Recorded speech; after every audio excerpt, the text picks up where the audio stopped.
مومنوں کسی غیر مذہب کے آدمی کو اپنا رازدان نہ بنانا، یہ لوگ تمہاری خرابی اور فتنہ انگیزی کرنے میں کسی طرح کی کوتاہی نہیں کرتے اور چاہتے ہیں کہ جس طرح ہو تمہیں تکلیف پہنچے۔ ان کی زبانوں سے تو دشمنی ظاہر ہو ہی چکی ہے اور جو کینے ان کے سینوں میں مخفی ہیں وہ کہیں زیادہ ہے۔ اگر تم عقل رکھتے ہو تو ہم نے تم کو اپنی آیتیں کھول کھول کر سنا دی ہیں۔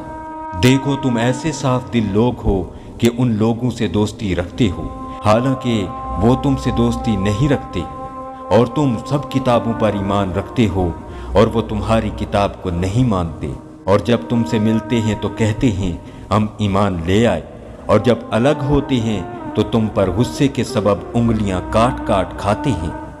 ان سے کہہ دو کہ بدبختو غصے میں مر جاؤ، اللہ تمہارے دلوں کی باتوں سے خوب واقف ہے۔